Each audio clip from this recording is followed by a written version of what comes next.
Oke, sebentar.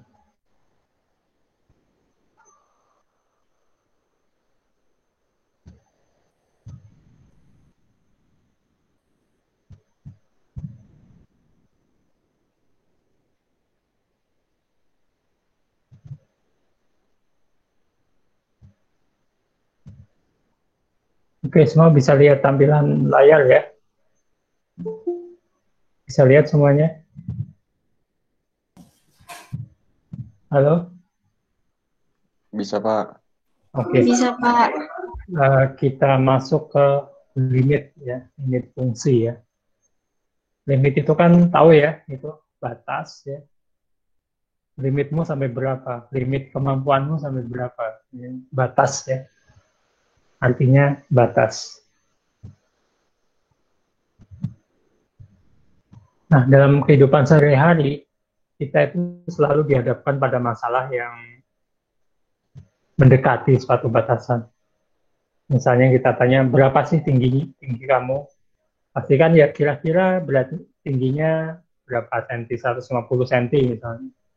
Atau misalnya berat, misalnya ditanya, atau ditanya kira-kira sebulan habis berapa uang sakunya, pasti kan penjawabnya kan ya kisaran segini lah, kisaran 1 juta misalnya, seperti itu.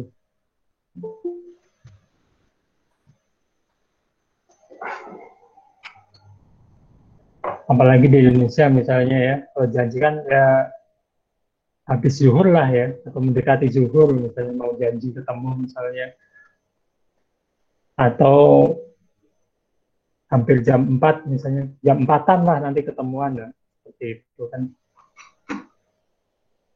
Nah, dalam perkuliahan selanjutnya ya, memang limit ini tidak begitu banyak dipakai ya, seingat saya ya. Tapi eh, biasanya hanya disinggung sedikit di bidang ekonomi misalnya. Seperti yang saya jelaskan yang sudah-sudah, di bidang ekonomi kita bicara masalah misalnya produksi yang maksimum ya, atau keuntungan yang maksimum, itu semuanya itu didekati dengan limit ini.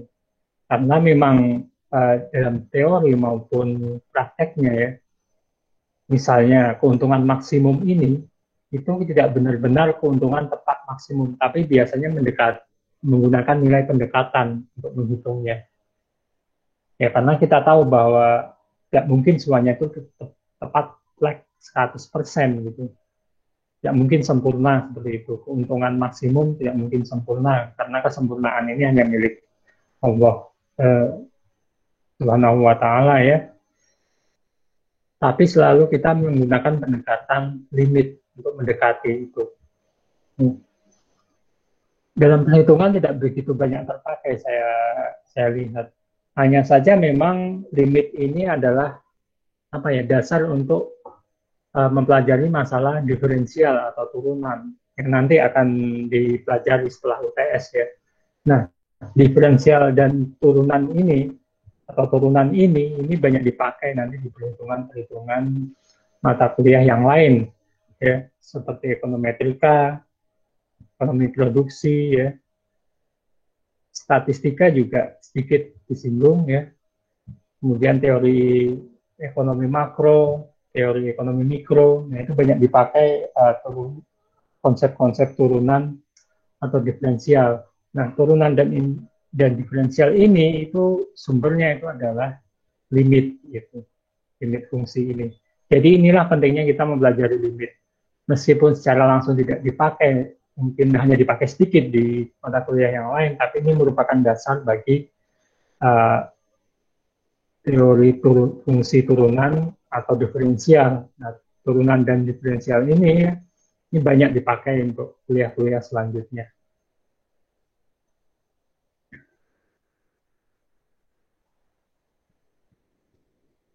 Nah, ini kenapa kita menggunakan limit ya, misalnya seperti ini ya.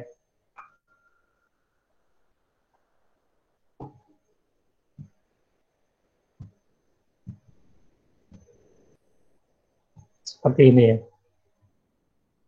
Ada lingkaran, kemudian di dalamnya ada segi N, kita menyebutnya, atau poligon ya. Ini segitiga, kemudian segi 4. segi 6, dan seterusnya. Nah, bila N ini sangat besar, sangat banyak, itu lama-kelamaan akan membentuk lingkaran seperti ini. Ya, lama-kelamaan luasnya ini akan mendekati luas lingkaran. Kalau gambar ini kan luas lingkaran lebih luas dibandingkan dengan luas segitiganya. Tapi makin banyak seginya, ya segi N-nya, ini luas bangun dalam lingkaran ini semakin lama akan semakin mendekati luas lingkaran. Ya. Mungkin tidak sama dengan luas lingkaran, tapi makin lama akan semakin mendekati. Ya. Nah inilah apa ya konsep dari limit itu. Kemudian masalah penjumlahan misalnya, ini kan sebenarnya hanya mendekati gitu ya, dianggap sama dengan ya, semakin banyak yang dijumlahkan, semakin banyak penyebutnya, ini akan semakin mendekati juga gitu. Mendekati angka 1 di sini, 31 per 32 misalnya. Ini kalau ditambahkan lagi ya, per 36, ini mungkin akan semakin mendekati angka 1 dibandingkan dengan seperti ini ya. Nah, ini jika N semakin membesar ya, di sini ya, angka N ini akan hasil penjumlahannya akan semakin mendekati 1 di sini ya, semakin mendekati angka 1.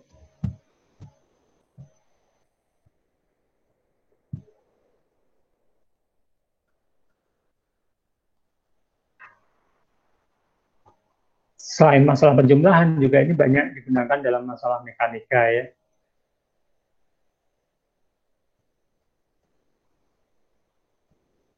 Seperti ini ya. Kalau kita menggunakan pendekatan mekanika ya, ini ada 15 kilo jaraknya, kemudian ini waktunya. Jadi dicapai rata-rata kecepatannya itu 30 km per jam di sini.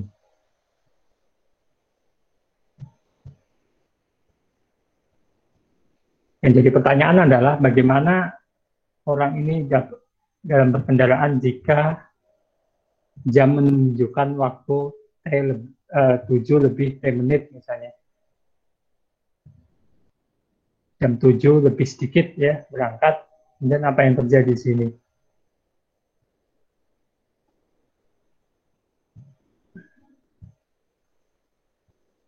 Nah ini agak sulit dijawab karena ada perbedaan jarak dan perbedaan waktunya di sini. Jika jam menunjukkan T 7 lebih ya, jam 7 lebih ya, lewat T menit, apa yang terjadi dengan uh,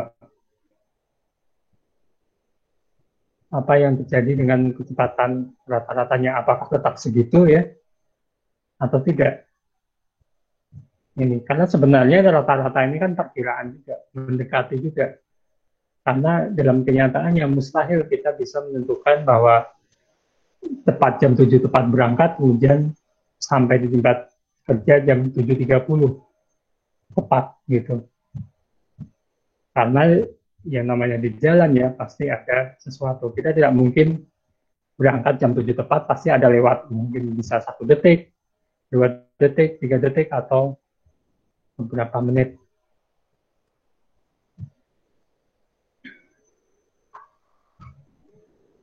Nah, kalau kita membuat grafik antara waktu dengan jarak, ya, kita akan membentuk semacam suatu kemiringan ya tersebut. Misalnya seperti ini.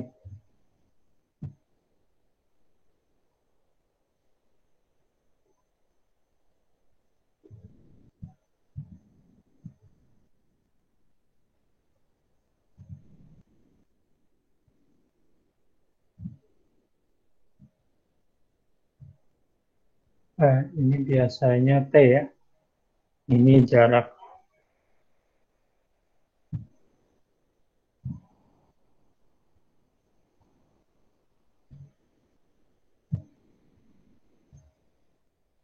Nah, ini X anggap jarak ya.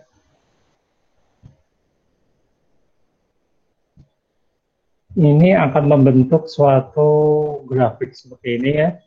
Semakin jaraknya semakin banyak, waktu tempuh juga semakin lama gitu ya.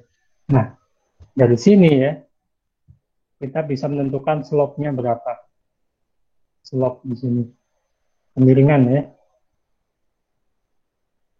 Ini delta X, dan ini delta T. Nah, itu sudah mekanika. Dalam ilmu ekonomi juga ada seperti ini. Misalnya ini jumlah barang yang diminta ya. Ini harga ya. Misalnya jumlah harga yang ditawarkan dan ini harga. Ini kita bisa lihat slope-nya di sini dengan menggunakan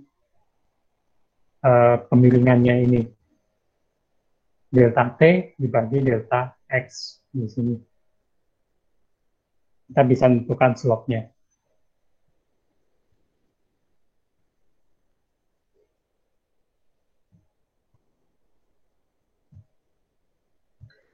Nah, bilangan delta X dan delta T ini bilangan rasional ya, sehingga konsep limit ini adalah suatu deretan atau barisan bilangan rasional.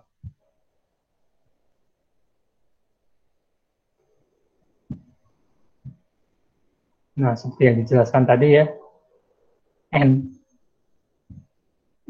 banyaknya segi dalam lingkaran ini ya, bangunan dalam lingkaran ini bilangan rasional ya, 1, 2, 3, dan seterusnya.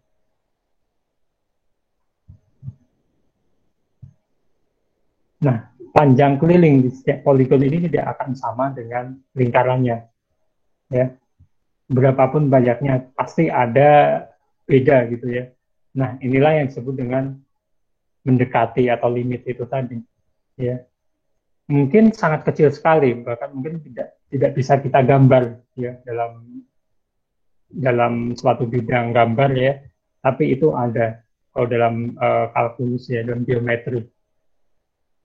Biasanya selisihnya bisa sangat kecil, misalnya seperti pada angka ini ya, 0,001 misalnya, sangat kecil sekali, tapi bedanya, tapi itu ada gitu ya, perbedaan seperti itu. Nah, itulah konsep limit ya.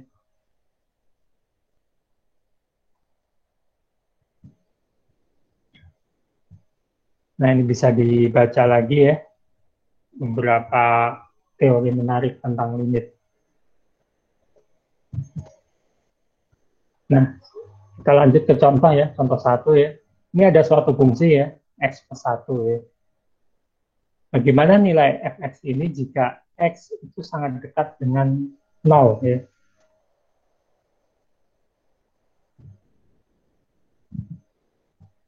Sangat mendekati ya. Ini sulitnya di sini ini ada kata sangat mendekati ya. Karena kita tidak bisa memberikan x-nya yang dimaksud itu seberapa berapa sih? Apakah 1, 2, 3? Itu hanya dibilang x ini sangat mendekati ya. Sangat mendekati dengan 0. Maksud saya tidak pasti 0 ya, tapi mendekati bisa 0,00001 yang tadi ya. Tetapi ya, karena meski demikian ya, ini nilai pendekatannya bisa ditentukan ya, fx-nya ya. Misalnya seperti ini, ada tabel ini ya. Jika x-nya minus 1 ya, berarti fx-nya 0 ya. Dan seterusnya bisa jika x-nya minus 0,005 berarti fx-nya 0,45 dan seterusnya ya. Semakin x ini mendekati 0 ya, ini fx-nya itu semakin mendekati 1 ya.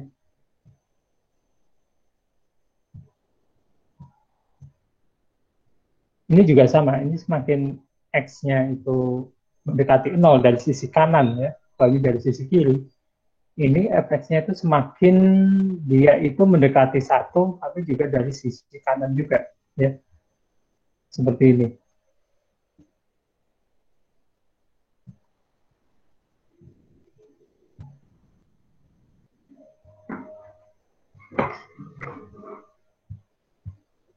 Nah, dari tabel ini juga terlihat baik dari sisi kiri maupun sisi kanan ya.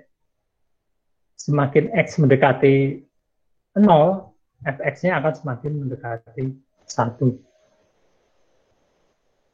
Kalau ini dari sisi kiri, ini dari sisi kanan. Oke, jelas sampai sini?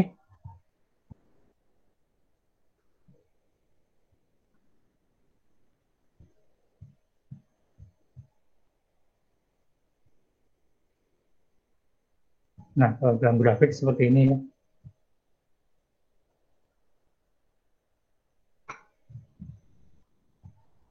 Nah, semakin X di sini mendekati ya, maaf, ini saya gambarkan ya. Semakin X, ini X ya, sumbu X, ini sumbu Y ya. Nah, semakin X ini mendekati ke 0 ya, ini angka, ini posisi 0 ya, baik dari sisi kanan maupun dari sisi kiri ya, Y ini fx atau Y ini akan semakin mendekati ke 1 ya. Nah,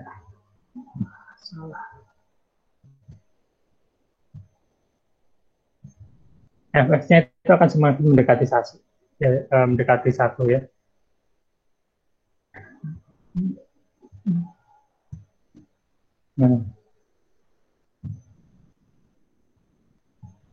Nah ini titik 1. Nah itulah limit ya, karena X sangat banyak tadi mendekati 1.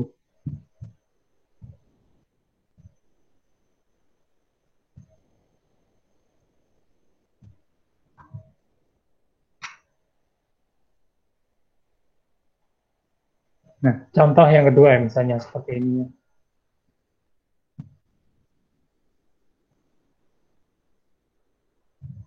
Jika X sangat dekat dengan 1. Jika X sama dengan 1, maka ini fungsinya tidak bisa kita tentukan ya. Karena ini kalau 1, X-nya sama dengan 1, tepat 1 gitu ya. Berarti kan 0 dibagi 0 ya. Kalau misalnya X sama dengan 1 ya, tepat 1. Berarti ini kan GX-nya sama dengan 0 dibagi 0. Nah, ini kan nggak bisa didefinisikan seperti itu ya, karena dibagi 0 ya. Tapi ya, dalam kasus ini kan X-nya ini mendekati 1 ya. Itu X-nya mendekati 1.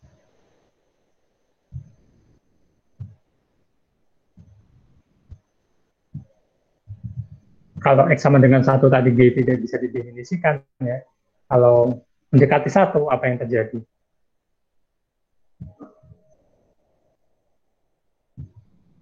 Nah, untuk kasus seperti ini ya, kita perlu pecah dulu. Memecah dulu persamaannya. Seperti ini X kuadrat minus 1 ya. Kita faktorkan ya. X min 1, X plus 1. Kita faktorkan ini persamaan kuadrat. Kita kemarin sudah belajar persamaan kuadrat ya. Sudah bisa memfaktorkan ya. Sehingga ini dicoret ya. Ini coret. Sisa X plus 1 ya. Nah, bisa didapat bahwa GX-nya ini ya, X plus 1 ya. Sehingga untuk bagian X tidak sama dengan 1, ya, nilai GX ini dapat dilihat pada tampil seperti ini.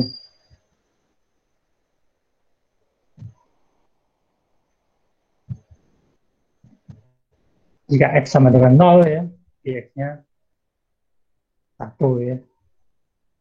Dan jika X-nya mendekati 1 ya, terlihat mendekati 1 ya, mulai dari 0 mendekati 1 ya. GX-nya itu mendekati 2 di sini. Ya. Dari sisi kiri. Kalau dari sisi kanannya, semakin X mendekati 1 ya, GX-nya akan semakin mendekati 2 dari sisi sebelah kanannya. seperti ini.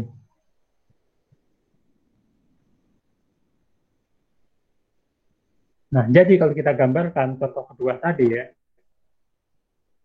semakin X mendekati 1, ini X ya, ini semakin X mendekati 1 ya,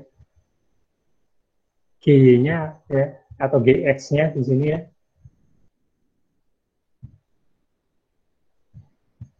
itu akan semakin mendekati 2. Di sini kalau kita panahkan ini ya, semakin mendekati 1 ya, semakin mendekati 2 di sini. Nah, inilah konsep limit ya.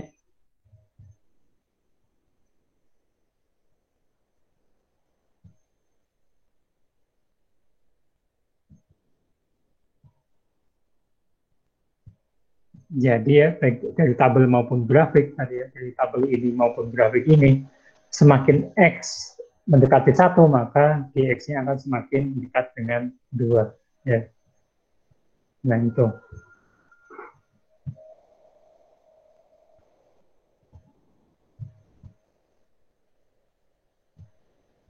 Oke, ada pertanyaan atau masih terlalu pusing? Ini sangat-sangat teoritis memang. Untuk latihan nanti mungkin dengan Kak Hartoni ya.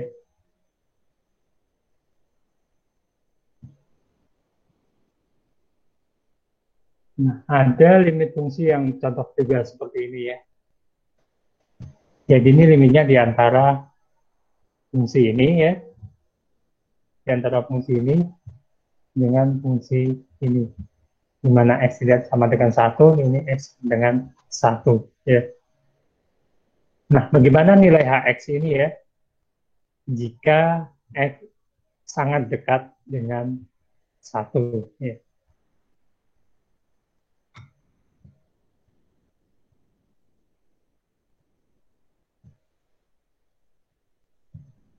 Ini jelas di sini ya, HX-nya sama dengan 1 ya, karena X sama dengan 1 ya.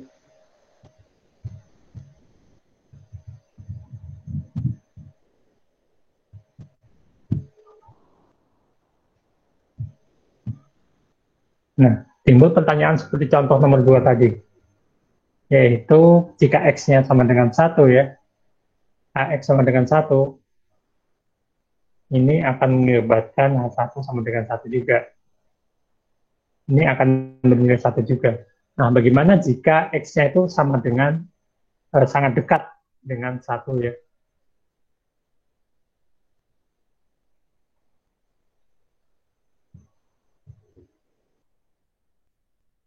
Nah, kemudian yang ini jadi masalah yang kedua. Seperti fungsi G pada nomor 2 ya, kita pecah dulu ya, kita faktorkan kesamaan kuadratnya ya, jadi X min 1 kali X plus 1, nah ini bisa dicoret, kita bisa coret di sini, sehingga X plus 1 sama dengan Fx ya. Dan hal ini kita coba definisikan bahwa Fx itu sama dengan X plus 1. Nah, untuk nilai X tidak sama dengan 1 ya, kita bisa menggunakan tabel seperti tadi ya.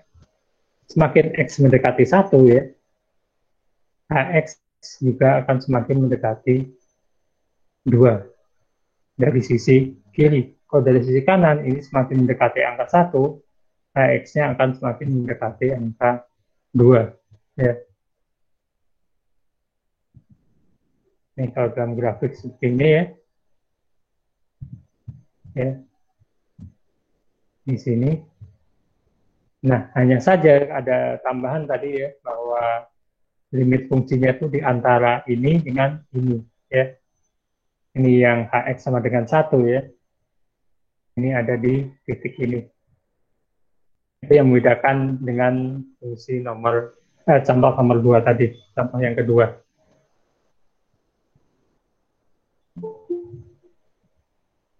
Hmm.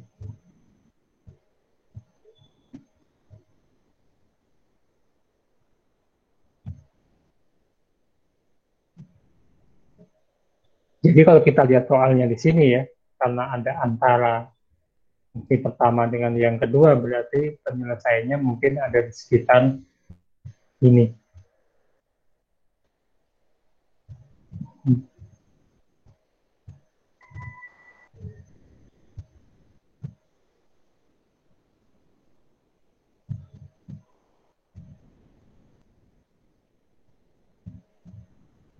Jadi baik dari tabel maupun grafik ini ya, semakin X mendekati angka 1 ya, X-nya akan semakin mendekati angka 2 ya.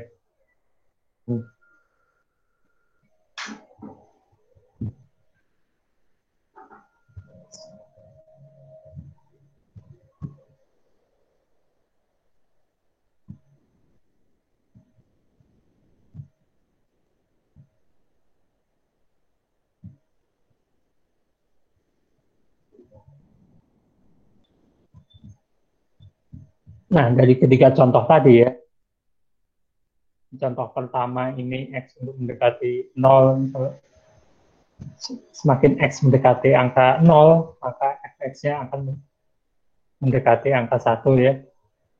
Kemudian Gx-nya ini untuk semakin X-nya mendekati 1, maka Gx-nya mendekati 2. Kemudian Hx ya, semakin X mendekati 1, Hx-nya akan sama dengan 2. Ya. Nah, ini ya, jika kita tuliskan akan menjadi seperti ini. Ya. Limit ya, limit fx ya, di mana x mendekati 0, maka fx-nya akan mendekati 1. Ya. Contoh yang kedua, kita dapatkan semakin x mendekati angka 1, maka gx-nya itu akan mendekati 2 atau limitnya sama dengan 2. Dan contoh yang ketiga ya, jika x mendekati angka 1 ya, maka limit hx ini sama dengan 2 atau hx-nya ini mendekati 2. Nah, ini asal muasal kenapa adanya limit.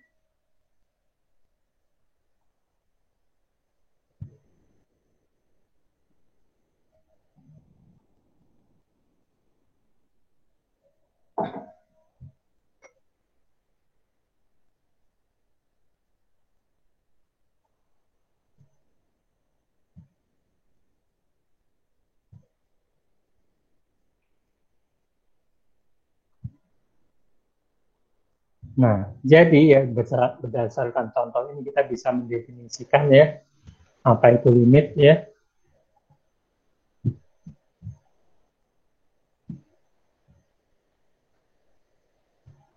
Hmm. Fungsi f dikatakan mempunyai limit L untuk x mendekati c. Ditulis seperti ini ya. X yang mendekati c berarti limit fungsi L adalah limit fungsi f itu adalah mempunyai limit yaitu limit L ya.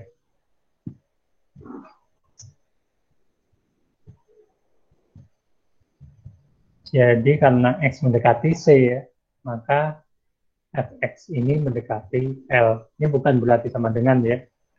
Memang mungkin ditulis atau membacanya sama dengan, tapi karena ada limit ini kita membacanya itu mendekati L. Seperti ini. Oke, sekarang kita ke praktisnya ya. Nah, ini ada beberapa fungsi dasar limit ya.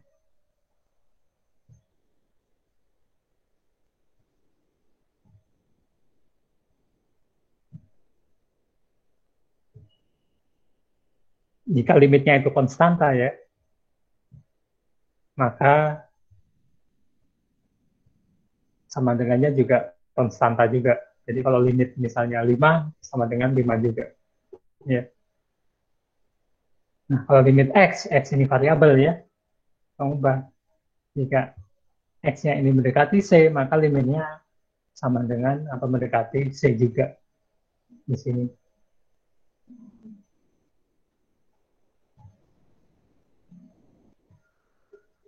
jika limitnya ini berbentuk fungsi ya, di mana K ini adalah bilangan rasional, ya, maka jika ada penjumlahan limit ya antara dua fungsi yang berbeda ya, fungsi fx dan gx, nah ini bisa dipisah ya. Jadi limit fungsi f dan limit fungsi g ya. Atau jika ada konstanta di sini ya, konstantanya ini bisa dikeluarkan. Jadi limit konstanta fungsi f menjadi konstanta dikali limit fungsi f-nya ya, bisa ditaruh di belakang di sini, dikeluarkan dari limitnya. Kenapa? Karena limit k ini sama dengan k itu sendiri, jadi k-nya bisa kita keluarkan.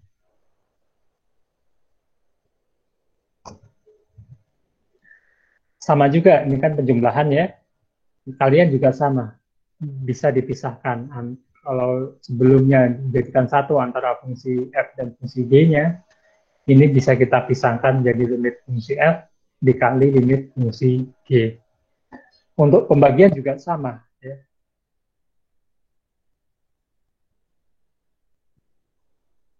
Pembagian juga sama, bisa dipisahkan.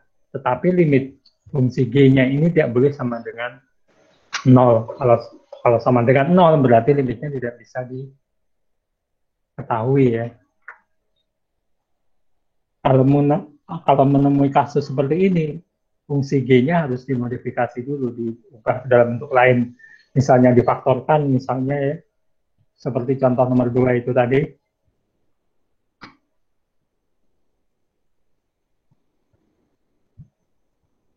Nah, ini ada beberapa soal ya, yang bisa kalian kerjakan.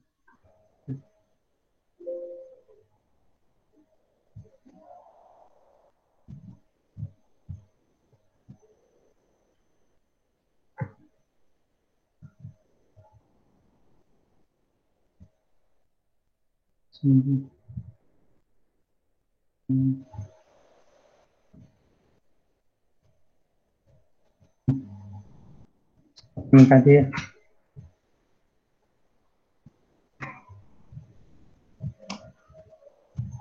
Maaf tadi terlompat ke bagian akhir ya.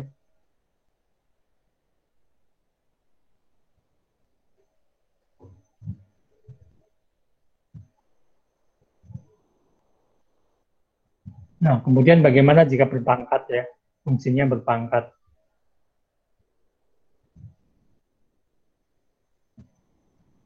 Nah, ini berpangkat juga ya.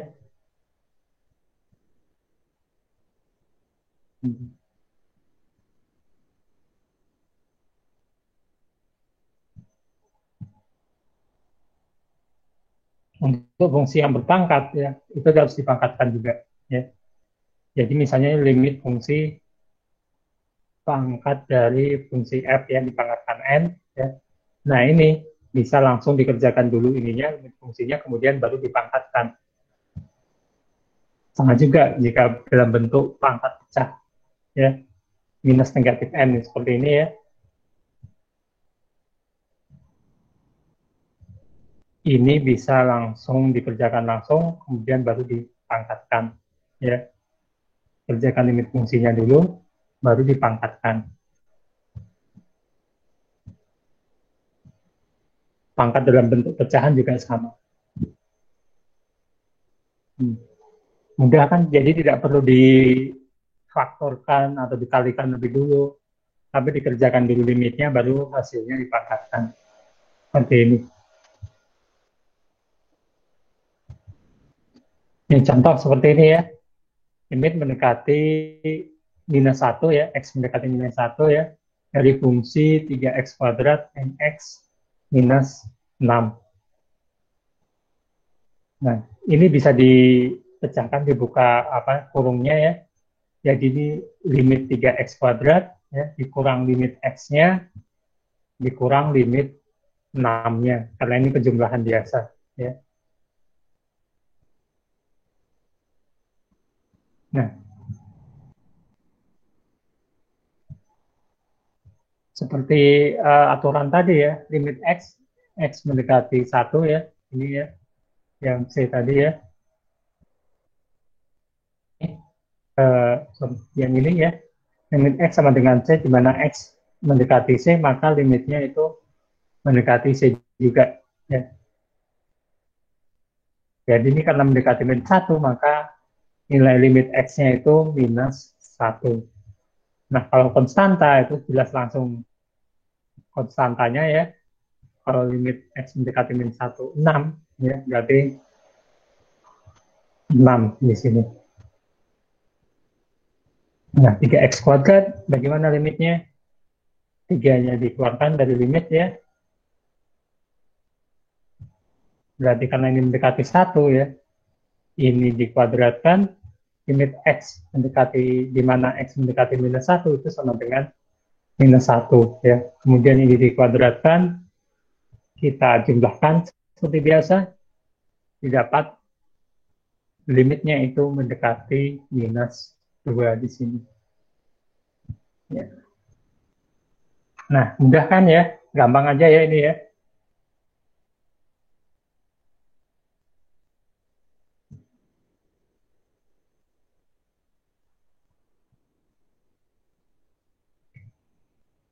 Nah, kalau ini ada dua fungsi ya.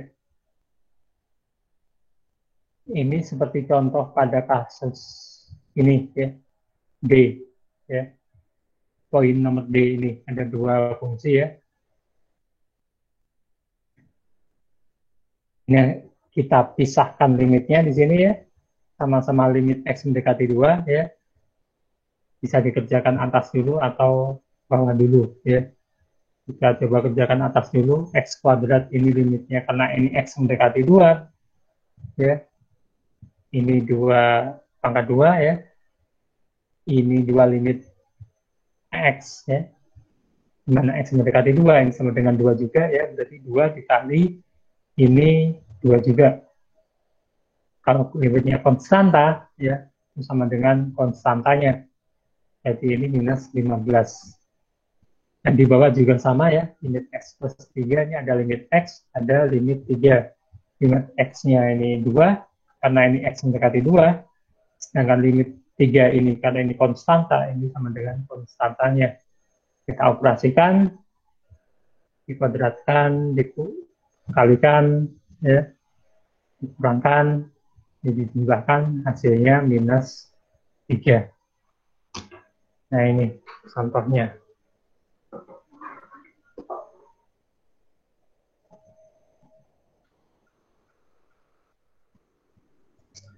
Ada pertanyaan mengenai contohnya ini?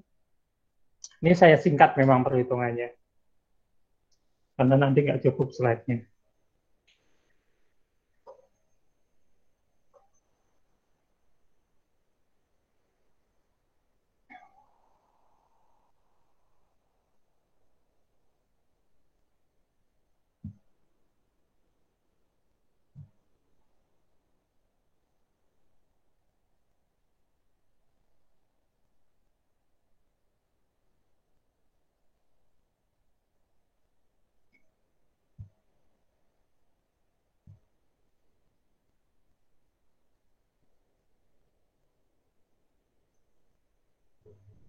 Nah, kemudian ini agak rumit sedikit ya, ini akar ya. Tapi kalau akar ini bisa diubah menjadi pangkat setengah ya. Kalau ini akar pangkat 2 ya, berarti ini pangkat setengah ya. Ini contoh limit yang menggunakan pangkat tadi ya.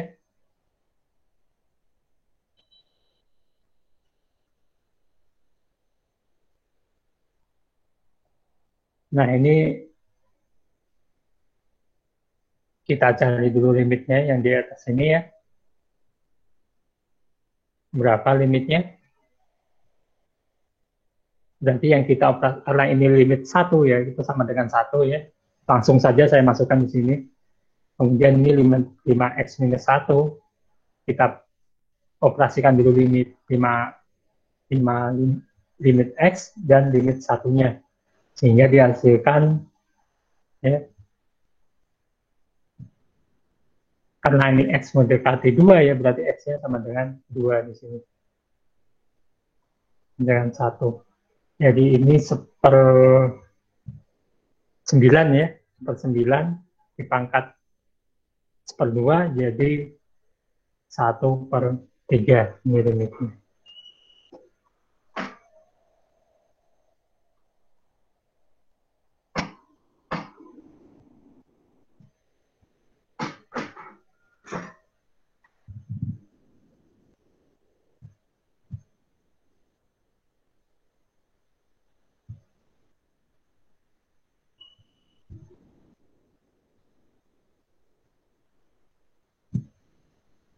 Nah, kemudian ini ada limit, ada 2 fungsi juga ya.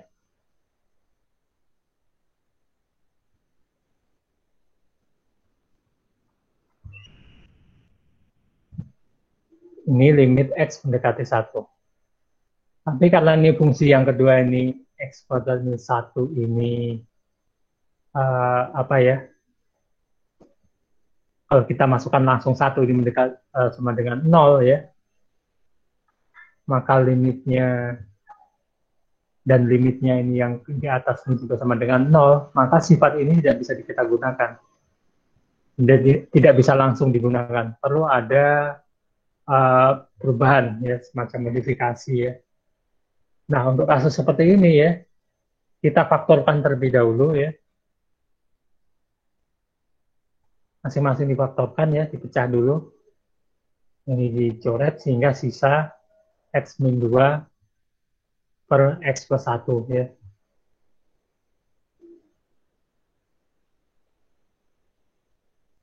Nah, begitu dapat nilainya ini ya,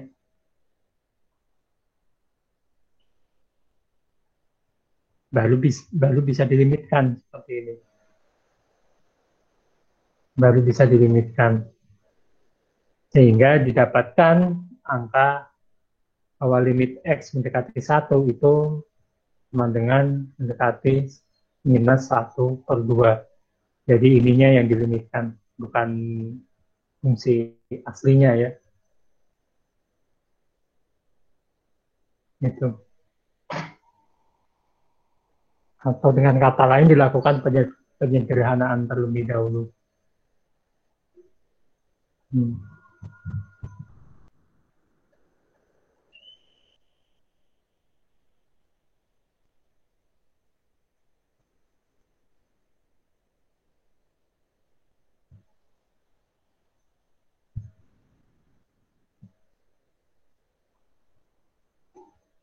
Nah, contoh yang lebih rumit juga ada di sini ya.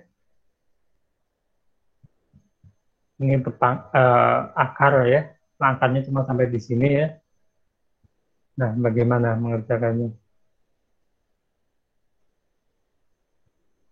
Nah, untuk modifikasi seperti ini ya, kita bisa lakukan dengan mengalihkan ya, kebalikannya di sini. Ada kita tambahkan di sini ya.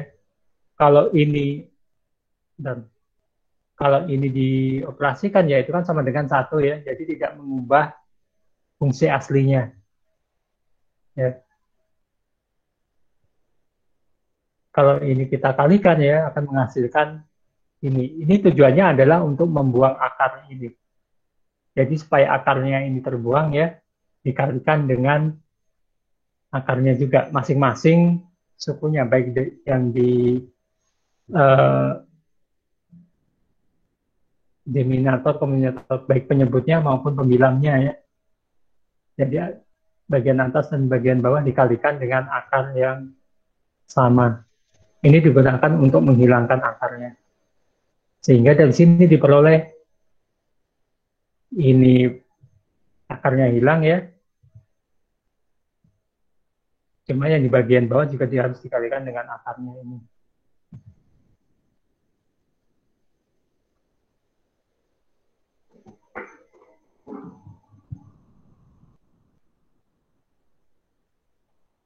Ini difaktorkan, ya, ini sehingga ini bisa dicoret, sehingga fungsinya menjadi seperti ini.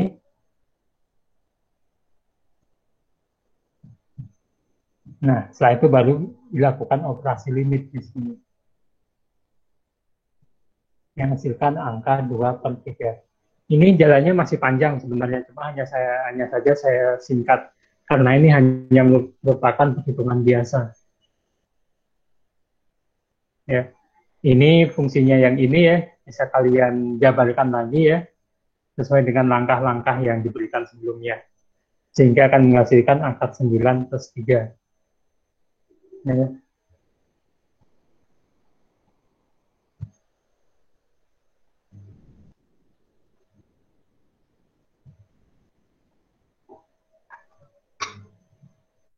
Angka 9/3 ini 2 per, jadi 4/6 ya, disederhanakan menjadi 2/3.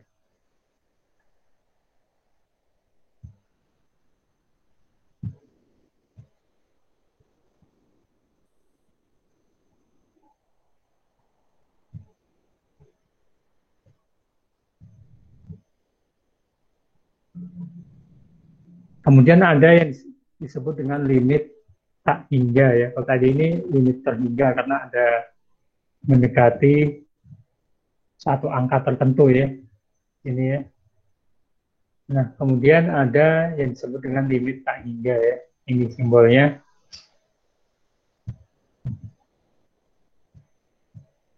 Jika X mendekati suatu angka atau bilangan yang tak terhingga ya, maka limit fungsinya adalah sama dengan L. Nilai X-nya ini sangat besar ya, tidak terbatas ya, dari arah positif. Maka suatu fungsi akan mendekati limitnya, mendekati L-nya gitu ya. Nah, ini bisa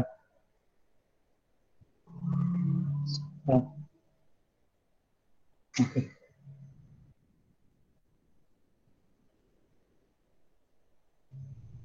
Maka definisinya ya, suatu fungsi itu dinyatakan mempunyai limit L ya untuk X mendekati tidak terhingga ya, atau ditulis seperti ini ya.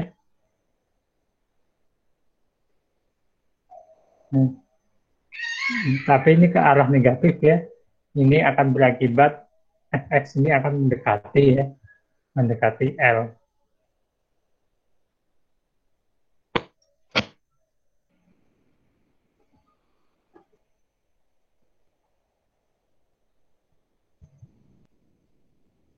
Nah, jika X-nya mendekati C, maka limitnya itu tidak terhingga. Ya. Tapi ini ingat ya, X-nya tidak sama dengan C, tapi mendekati C, sehingga fx-nya itu semakin besar, ya tidak terbatas ke arah positif. Kalau ini tadi ke arah negatif ya, ini ke arah positif.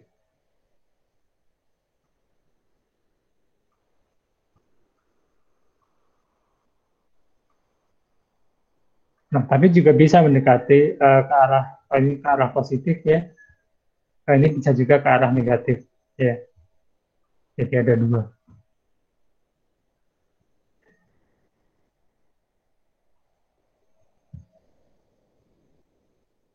Jika X mendekati tidak hingga, limit fungsinya juga mendekati tidak hingga juga.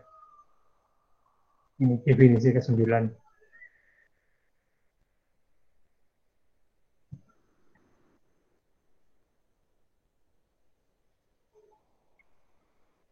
Jadi untuk X mendekati tidak terhingga, ini bisa mendekati tidak terhingga dari arah negatif ya. Kemudian kalau ini mendekati di arah negatif, X-nya mendekati positif, ya. Dan jika limitnya mendekati dari arah tidak terhingga dari arah negatif, juga bisa menghasilkan fungsi limit yang mendekati ya ke arah negatif juga. Ini didefinisikan secara sama.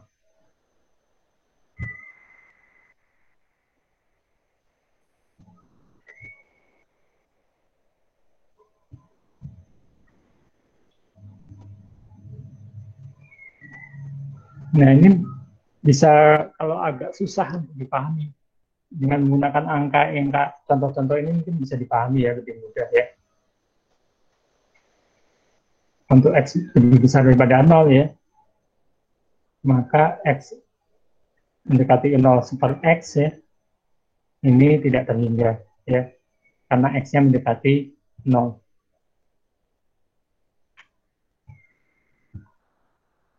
Jika untuk X lebih besar daripada 0, untuk X kurang dari 0, yaitu hasilnya menghasilkan negatif tidak terhingga ya, tidak terhingga tapi dari arah yang negatif ya. Jika X-nya ini tidak terhingga, maka limit super X-nya sama dengan 0 dan seterusnya. Bisa dibaca di sini ya. Ini beberapa aturan limit tidak hingga di sini.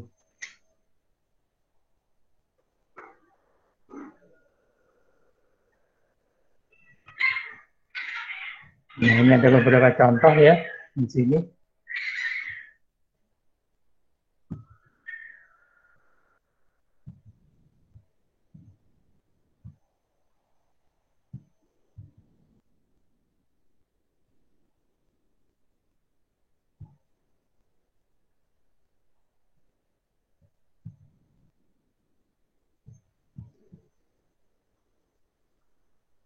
Ini saya kira cukup jelas ya. Ini dipisahkan seperti ini, dikerjakan limitnya masing-masing dulu. Kita ubah ya dari limit ini menjadi limit super X ya. Seperti ini tadi ya, limit super X mendekati 0 super X itu tidak terhingga. Kita mencoba mencari bentuk seperti ini ya. Kita mencari bentuk ini supaya kita bisa mengerjakan nomor satunya. Ini sudah terhingga ya, kalau limit X mendekati 1 ini minus 1 sudah ya. Kita bisa tahu jawabannya dari contoh-contoh sebelumnya. Nah, ini tidak terhingga sesuai dengan definisi itu tadi. Ya.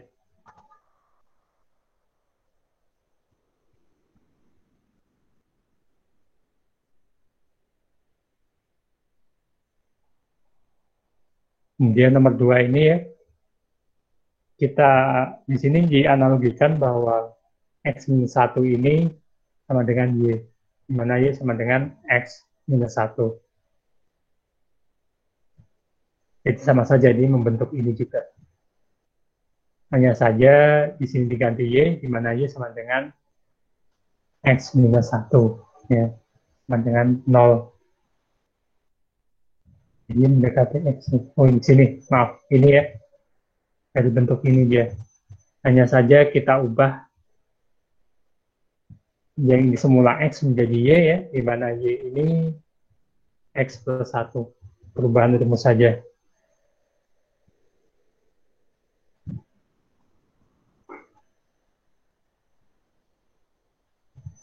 Kalau nomor 3 ini dipisahkan antara masing-masing ya.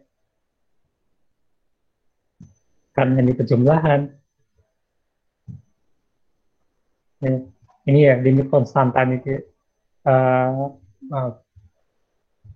Limit konstanta tadi apa ya?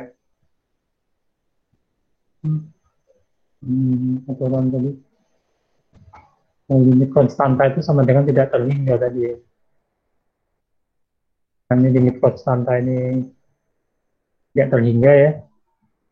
Ini juga tidak terhingga.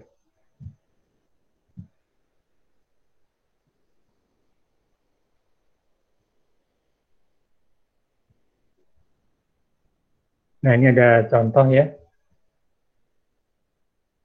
Ada dua fungsi di sini.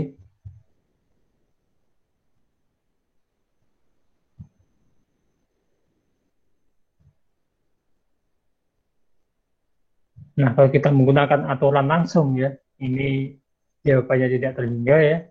Selain ini suatu fungsi ya, ini juga sama tidak terhingga. Ini apakah berarti limitnya tidak ada? Karena limit yang tidak terhingga itu kan berarti kan kalau memang tidak terhingga berarti tidak ada batas gitu ya. Cuma kan aneh kalau misalnya batasnya tidak terhingga gitu kan, Artinya kan tidak ada batas, tidak ada limit gitu ya. Nah, ini bisa dilakukan transformasi dulu ya. Ini difaktorkan lebih dulu, jadi seperti ini ya.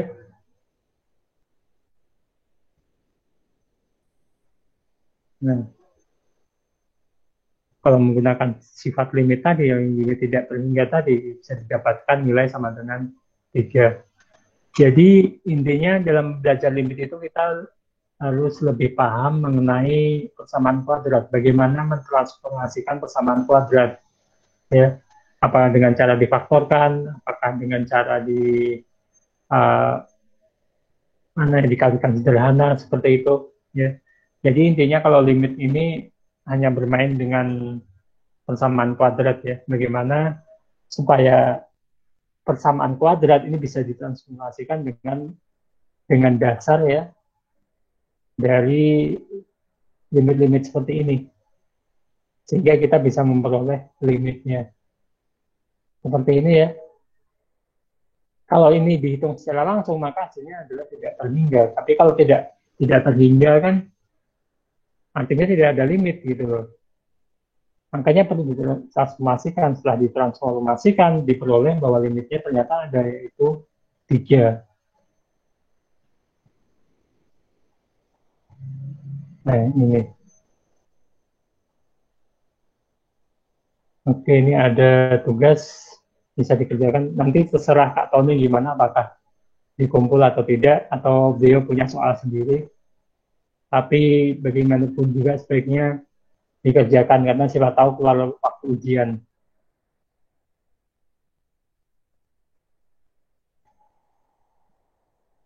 Oke, ada pertanyaan?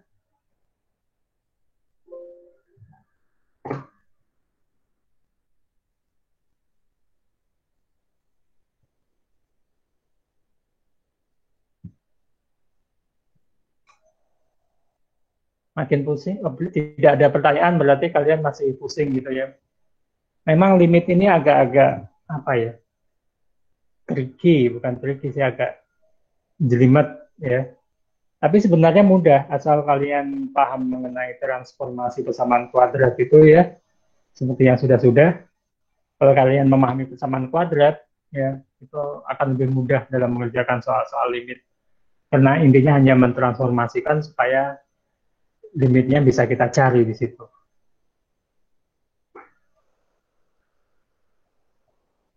Jangan khawatir tidak ada limit fungsi trigonometri ya.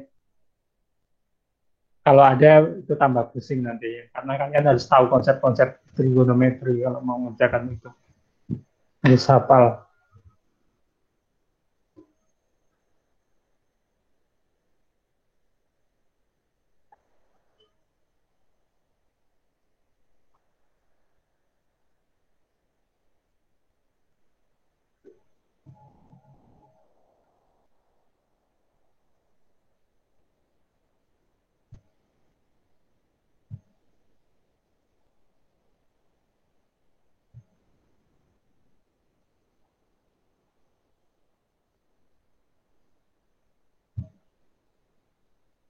Oke, kalau tidak ada silakan buka kameranya, kita sambil menunggu ya.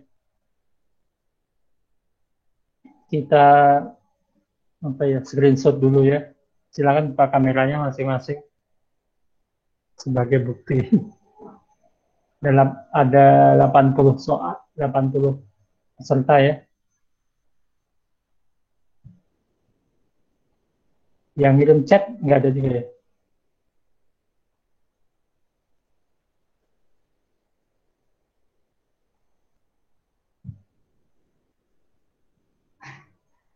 Oke, siap ya, senyum. Bentar saya setting dulu.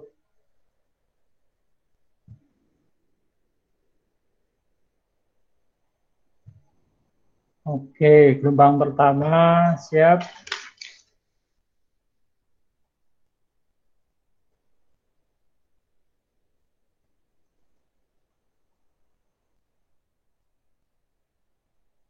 Oke, Oke, gelombang kedua.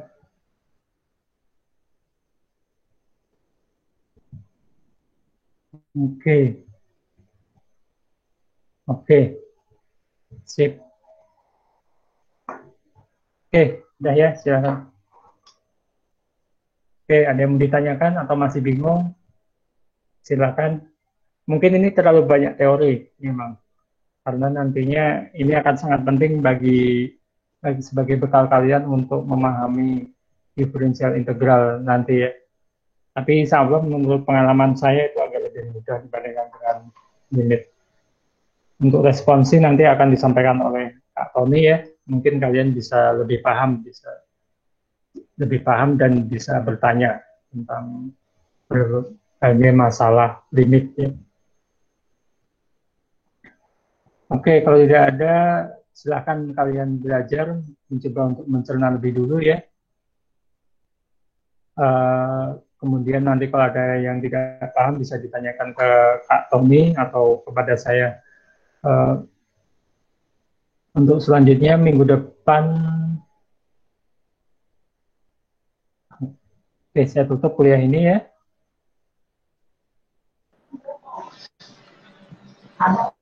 Uh,